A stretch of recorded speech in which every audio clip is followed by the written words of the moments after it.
لیکن مجھے یاد ہے جب ایوب خان صاحب کے دور میں 65 کی جنگ لڑی، میرے والد صاحب ان کے سخت ترین ناقد تھے، جیلوں میں جاتے تھے، وار کمیٹی بنی وہ اس کا حصہ تھے، کیونکہ آپ اپنی فوج کو مضبوط کرتے ہیں، قوم اپنی فوج کے ساتھ کھڑی ہوتی ہے، جو لوگ اپنی فوج کو ٹارگٹ کریں ان سے بڑا کوئی بدبخت اور بدقسمت نہیں ہو سکتا۔ تو یہ فوج کے وقار کی بھی علامت ہے یہ گھر، یہ قائد اعظم محمد علی جناح کے حوالے سے اس کا تقدس ہے، اور پھر جی ایچ کیو جو ہماری طاقت کی علامت ہے، جو پاکستان کی ہیبت کی علامت ہے، آپ اس پہ پل پڑے، اور پھر ایم ایم عالم کا جہاز جو ہمارے جو فائٹر پائلٹ ہیں ان کی عظمت کا ثبوت ہے، آپ نے اسے جلا دیا۔ پھر آپ نے جو سپیریئر ہماری ایجنسی ہے اس کے دفاتر پہ آپ نے حملے کیے، تو یہ کہیں ڈیزائن ہوا ہوگا نا بیٹھ کے۔ یار ساری زندگی ہم نے سیاسی احتجاج کیا، آپ میں سے بہت سارے ہمارے ساتھ گروہ کیے ہیں، آپ نے سالوں سے یہ دیکھا ہے، مجھے بتائیے یہ جگہ ہے احتجاج کرنے والی یا چیرنگ کراس ہے؟ یہاں کیوں آئے ہیں آپ؟ یہاں کون لے کے آیا آپ؟ 3 اطراف سے حملہ کیا گیا کور کمانڈر ہاؤس پہ۔ یہ 3 اطراف سے حملہ کرنے والے کون تھے؟ ان کا ڈیزائن کیا تھا؟ وہ کس کے لیے کام کر رہے تھے؟ جو آگ لگا رہے ہوں گے انہیں تو پتہ بھی نہیں ہوگا وہ کس کے لیے کام کر رہے ہیں، انہیں آپریٹ کون کر رہا تھا۔ یہ اتنا سادہ نہیں ہے، یہ مظلومیت کی کہانی نہیں ہے۔ تو اس لیے ہم سب اس کبھی ترین فعل کی جو پاکستان کی تاریخ میں کبھی نہیں ہوا، اس کی سخت ترین الفاظ میں مذمت کرتے ہیں۔ ہم سب افواج پاکستان کے ساتھ، شہداء کے وارثوں کے ساتھ، اپنے غازیوں کے ساتھ اپنی یکجہتی کا، سولیڈیرٹی کا پوری آواز کے ساتھ، جذبے کے ساتھ اظہار کرتے ہیں۔ ہم یہ بھی چاہتے ہیں اور یہ کہیں گے، اور اس بات کو ہم مانیٹر بھی کر رہے ہیں کہ کسی بے گناہ کو سزا نہ ملے اور کوئی گناہ گار بچے نہیں۔ یہ سیاست نہیں ہو رہی، سیاست کور کمانڈر ہاؤس پر حملہ نہیں ہے، سیاست جی ایچ کے اوپر دھاوا بولنا سیاست نہیں ہے، دہشت گردوں کے کام ہے۔ اس سے پہلے کنہوں نے حملے کیے جی ایچ کیو پہ؟ دہشت گردوں نے کیے، جن سے ریاست مقابلہ کر رہی ہے۔ آپ نے بھی وہی کام کیا۔ یہ نہیں ہو سکتا کہ آپ سیاسی غلاف پہن کے وہ کام کریں جو ٹیررسٹ کرتے ہیں، اور آپ کو اس لیے ایمنسٹی مل جائے کہ آپ سیاسی پارٹی کا آپ نے غلاف اوڑا ہوا ہے۔ بڑی عجیب بات ہے یہ۔ تو ایک یقین کریں کہ جن صاحب نے جو ان کے لیڈر ہیں ان کے اور بہت سارے جرائم ہیں، سب سے بڑا جرم یہ ہے کہ انہوں نے ایک پورے نوجوانوں کی ایک نسل کو اس کے دماغوں کو آلودہ کر دیا، زہر سے بھر دیا ان کے دماغوں کو۔ لیڈرشپ کا کام ہے کہ وہ نوجوانوں کو مستقبل کا راستہ دکھائیں، وہ ان کو ٹیکنالوجی کی بات سمجھائیں، وہ انہیں شفافیت کی بات سمجھائیں۔ نوجوانوں کو یہ کہنا کہ تم پل پڑو، سیاسی لیڈر تو جیلوں میں جاتے ہیں، کبھی ٹھیک جاتے ہیں کبھی غلط جاتے ہیں، ایسے تھوڑی کرتے ہیں۔ یہاں تو اس ملک میں نواز شریف صاحب اور ان کی بیٹی سزا کاٹنے کے لیے خود آ گئے تھے، یہاں لوگ پھانسیوں پہ جھولے ہیں، یہاں لوگوں نے جانیں دی ہیں، ذرا ٹھہر جائیں سارے لوگ، یہاں لوگوں نے جانیں دی ہیں۔ تو یہ مجھے آپ بتائیے کہ یہ طریقہ کار کیا ہے اور اس کا کیا جواب ہے ان کے پاس؟ انہیں پوری قوم سے معافی مانگنی چاہیے، ان کی پارٹی اور لیڈرشپ کو معافی مانگنی چاہیے، انہیں اپنی ندامت اور غلطی کا تسلیم اسے کرنا چاہیے، برسر عام پبلکلی اپالوجی کرنی چاہیے قوم سے، افواج پاکستان سے معذرت کرنی چاہیے، کیونکہ یہ پالیٹکس نہیں ہے، یہ احتجاج نہیں ہے، یہ حملہ ہے، یہ دہشت گردی ہے، یہ تخریب کاری ہے، یہ شر پسندی ہے۔ سیاست کا یہ کوئی طریقہ نہیں ہے۔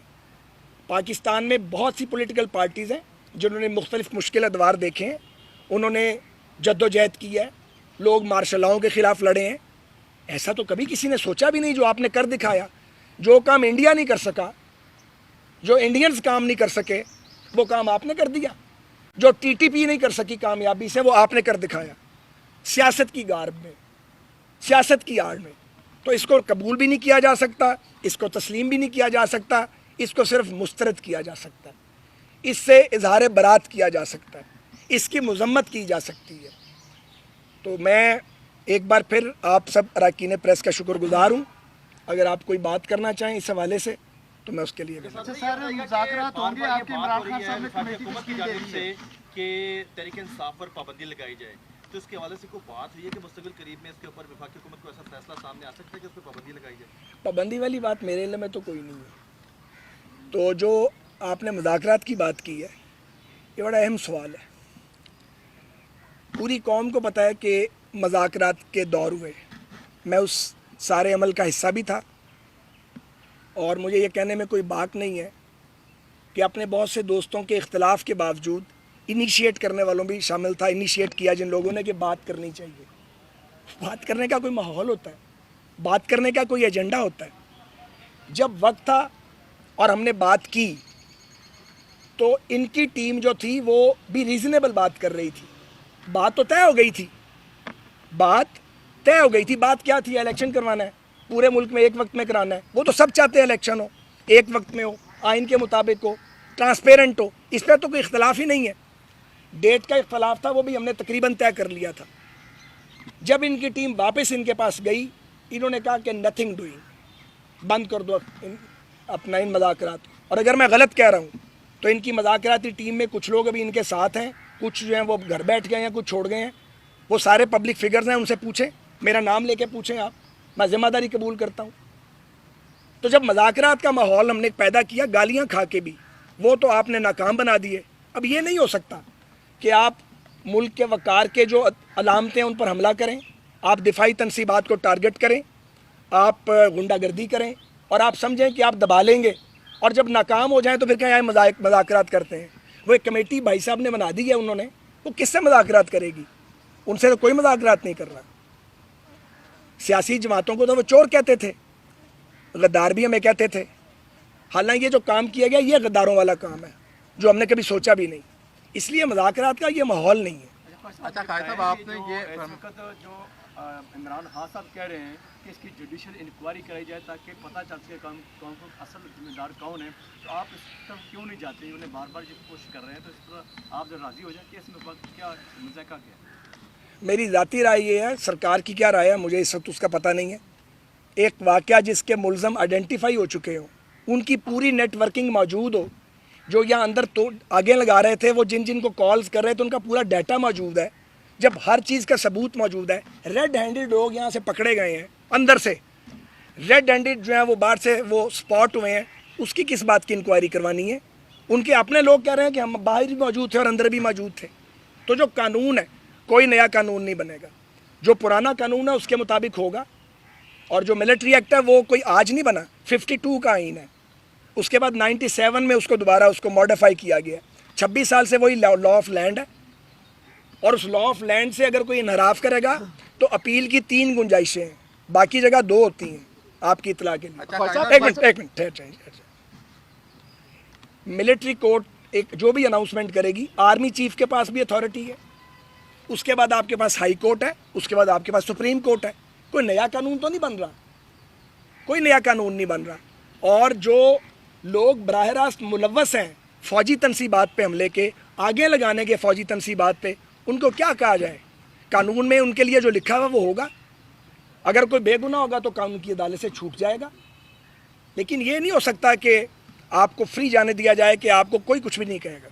خواجہ صاحب یہ بتائیے گا کہ یقیناً یہ قابل مذمت واقعات ہیں اور دنیا بھر میں ہماری جگہ گزائی ہے, لیکن سول انتظامیہ کہاں تھی جس کا کام تھا اس موت کو روکنا؟ ان کا کون محاسبہ کرے گا کہ جن نے کسی نے ان کو روکا تک نہیں, جن کی رسپانسبلٹی ذمہ داری تھی ان سے کون پوچھے گا؟ میں مرکزی حکومت کا نمائندہ ہوں, پنجاب میں ایک کیئر ٹیکر گورنمنٹ ہے. ایز اے سیاستدان خواجہ صاحب یہ فرمائیے گا کہ یہ ایک سانحہ تھا آرمی تنصیبات پر حملہ کرنا, جناح کا ہاؤس تو جل گیا, اب جناح کے پاکستان کو بچانے کے لیے کیا سیاستدانوں کو تمام مکاتب فکر کو اکٹھا نہیں ہونا چاہیے؟ کیا کہیں گے اس بارے میں؟ آپ سب جانتے ہیں کہ میں بات چیت والا آدمی ہوں, بہت لڑائی لڑی ہے زندگی میں, اور جوانی میں بہت لڑائی ہو چکی ہے, اس لیے میں لڑتا نہیں ہوں, چیزیں جوڑنے کی بات کرتا ہوں. لیکن میں پھر کہوں گا بات چیت کا ایک ماحول ہوتا ہے. جب ہم یہ کہہ رہے تھے کہ اگر آپ بات چیت نہیں کریں گے تو منزل کھو دیں گے, جب ہم یہ کہہ رہے تھے کہ آپ بات چیت نہیں کریں گے تو الیکشن یہ نہ ہو نظر ہی نہ آئے, یہ کہہ رہے تھے نا, کوئی منہ پہ نقاب ڈال کے تو باتیں نہیں کر رہے تھے, اس وقت وہ ٹونٹ کر رہے تھے. اور پتہ نہیں کس ہواؤں میں تھے, وہ ہوا یہ تھی وہ بھی سن لیں. انہوں نے اتنا زہر کے انجیکشن لگائے ہوئے ہیں لوگوں کے دماغوں میں. وہ ایک کلٹ فالوئنگ تھی نا, ان کا خیال تھا کلٹ فالوئنگ سے میں الٹا دوں گا, ایسے نہیں الٹ سکتا. کلٹ فالوئنگ سے الٹایا نہیں جا سکتا, اور ریاست کو آگے بھی نہیں لگایا جا سکتا. الیکشن کب ہونے جا رہے ہیں؟ الیکشن تو آئین کے مطابق ہوں گے انشاءاللہ تعالیٰ. آئین میں اس کی گنجائش موجود ہے نا, اگر تو اسمبلی کو آپ نیشنل اسمبلی کو ڈیزالو کرتے ہیں تو 90 ڈیز ہیں, اور اگر ڈیزالو نہیں کرتے تو 60 ڈیز ہے، اور آئینی مدت کے مطابق انشاءاللہ ہوں گے. میں آپ کو عرض کر دوں، میں نے سپریم کورٹ آف پاکستان میں بھی چیف جسٹس صاحب کے سامنے بھی یہ اسٹیٹمنٹ دی ہے. میں اب بھی آن دی ریکارڈ ہوں. فیڈرل گورنمنٹ اپنی آئینی مدت سے ایک دن آگے نہیں جانا چاہتی، نہ ہم جائیں گے انشاءاللہ تعالیٰ. ہم جمہوری لوگ ہیں، کوئی پہلی بار تو نہیں الیکشن لڑنے جا رہے یار، سیدھی سی بات. بہت بہت شکریہ. صاحب یہ آخری سوال لے لیں. آپ نے کہا کہ ان لوگوں کو نہیں پتہ چل رہا تھا جو یہ کام کر رہے تھے یہاں، انہیں نہیں پتہ.